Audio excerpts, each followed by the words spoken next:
The central concept behind this course and any finance course is the concept of compounding or of compound interest. What interest is a charge either by a lender or to a borrower for money that is lent. And it could be 3%, 5%, or whatever. If you're investing in something and you can get a 5% uh, return on your investment, meaning 5% of what you invested is added to you at the end of the year, um, then that's another way we use interest rates. But the concept of compounding is relative to the time period involved when you get the interest. So I'm going to demonstrate that. I'm going to use annual interest for the example. In your course, you'll find out there's quarterly interest, meaning every 3 months, or monthly interest. There's even daily interest in some cases and other periods used. But anyway, let me go on. So I'm going to use a simple example, and we're going to start with a $5,000 investment. And so let's say that you make 50,000 a year and you save 5,000 of that. So that's where that 5,000 might have come from. So you have the $5,000, and let's say that you're going to get 5% return on your investment. You're investing it into a mutual fund or some other investment. And so let's see what happens to that $5,000 over a period of time. I'm going to select a period of 40 years. Let's say that you let's say you make this investment when you're 25 and you want to see what's it going to be worth when you're 65, 40 years later. So I'm going to use Excel to do this first. And then I'm going to show you two other ways to do it. But this is the brute force method of simply using an Excel spreadsheet and cell mathematics. So I'm going to create a 40-year time period. And for those of you that haven't used Excel before, and I know some of you haven't done much with it because you told me that on your survey, if I block a sequence of numbers and then drag the lower right corner, it will create an extended sequence for me. And so I have 40 years that I'm looking at. I had to put another year there. You'll see why later. And so the principal amount, the amount I start with, is 5,000. And then I'm going to leave a spot for adding additional amounts later on. And then I'm going to create a column for the total principal. That would be the principal plus any additional. And so that cell, and up in the formula bar, I can put the formula for that. That equals cell B2 plus C2. And that puts in the amount. The interest rate that we're going to use is 5%, and it's a rate, so we're using 0.05 and not a percent. We're using the fraction. And if I just block the little plus in the lower right and drag that value all the way down, I can use it for all of the years involved. Now the interest that I will earn during the year is the interest for the total principal that I had at the beginning of the year plus what I added during the year. And so the interest earned would be cell D2 times cell E2. So this is equal to D2 plus E2. And so that was up in the formula bar. So that's my interest earned, I'd made a mistake. I said plus, it's times. Okay. All right. So D2 times E2. So I get $250 in interest.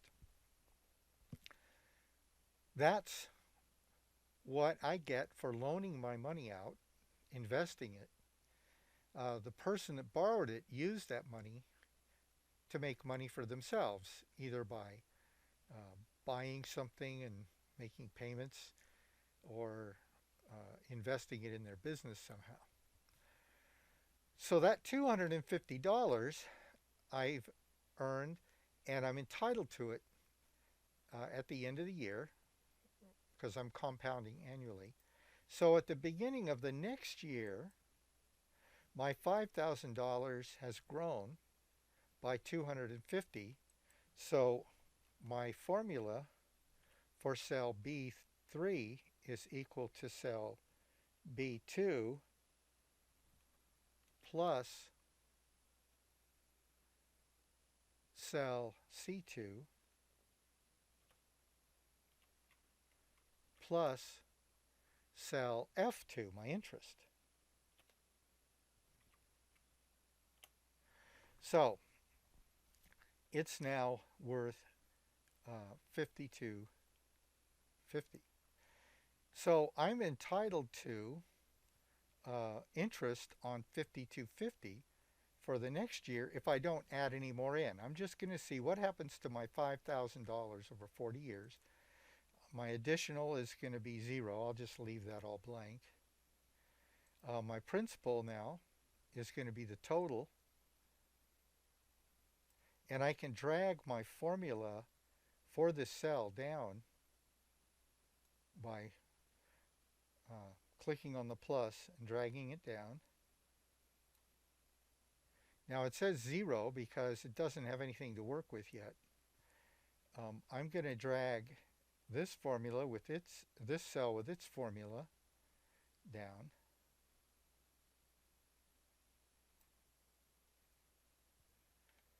And now I'm going to drag the interest so it will add up and finalize the calculations. If I've done this right. Okay. So what I have here is at the end of the time period here, I've got $33,524, but I'm going to drag this down one more cell because that will add the last $1,676 of interest. So at the end of 40 years, at the beginning of cell year 41, I now have $35,200. So my $5,000 investment is now worth $35,200. That's 7 times more than what I put in. And all I did was just wait. I just let it grow. I let the compounding work for me and grow to $35,200. Well, $35,200 is a pretty good chunk of money, but it's not something you could retire on. But that was only generated by your first year's savings. So let's go back and say, what if we saved $5,000 every year? So I'm going to put $5,000 in the additional column, and I'm going to do that every year. So I'm saving, basically, I'm saving 10%, say, of my salary. Now, this model doesn't take into account inflation or raises or anything like that. This is just a pure compound interest example. So now, by adding $5,000 every year, Each year I'm getting 5,000 more added to my principal along with the interest on all of my principal. And so at the end, I have, and I'm going to look at this cell here, I have 603,000 or it's actually pretty much 604,000, excuse me, $604,000. Now that's way over a $500,000 from saving this 5,000 a year. So if you just put 10% in and save it, you have in 40 years, you have over $600,000. Now let's take a look at a few critical things. What's the difference between the 40th year and the year before? It's over $30,000. That's because as you get near the end, you're earning huge chunks of money on interest, and those last few years is where you get most of your money. So what that means is, if you delay when you start saving your money, it really affects how much you're going to have at your target date. And so the earlier you start is really the magic of compounding. The other magic of compounding is the interest rate. So this is $604,000 at 5%. What if by being a wiser investor, you were able to get 6%? How much more do you think that this 600,000 will go up if you just added 1%? Well, let's find out. That's easy to do. With my brute force model, I have 6%. And I'm going to drag this down. And by the way, with Excel spreadsheets, there's easier ways to do some of these, but this is brute force. Now we're at 773,000. That's 173 or 170,000 more by just going 1 more percent. That is a lot of money. So the interest rate is the other big secret of compounding. What if I jump that to 8%?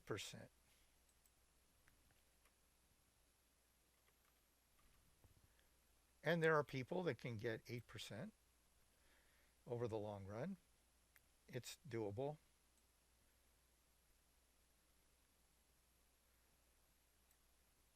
Now I'm at $1,295,000. Now that is a lot of money. And you could retire on that if you use it wisely. So do you see the effect of compounding and what makes compounding work? It's time, and it's the amount you invest, and it's your interest rate. So it's not how much money you earn, it's how much you save, how long you save it, and your rate of return that determines how much money you're going to have. Not how much you earn, it's how much you save. Let's go back and look at one other thing. What if I go back to my 0.05 example, 5% interest, going back to that. And now, what if instead of saving 10% of my salary, I save 15%? So that becomes 7,500. And this becomes 7,500.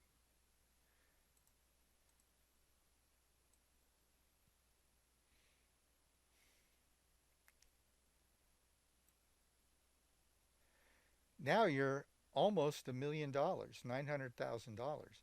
That's $300,000 more than before. That's 50% more even though you only saved a third more, because of compounding, you got a much bigger effect.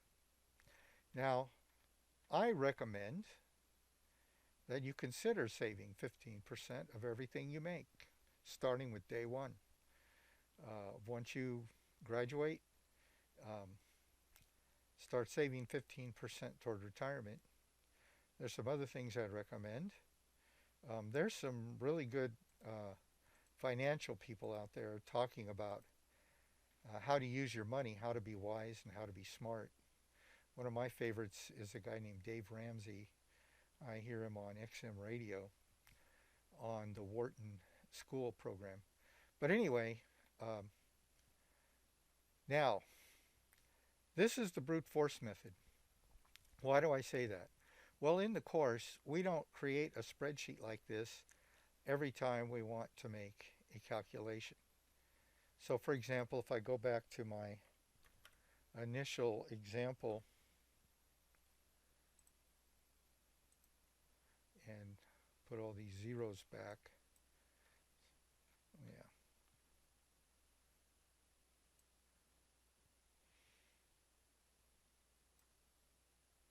So I had the 3520. Well, we have two more ways that we can get that same number. One is using factors.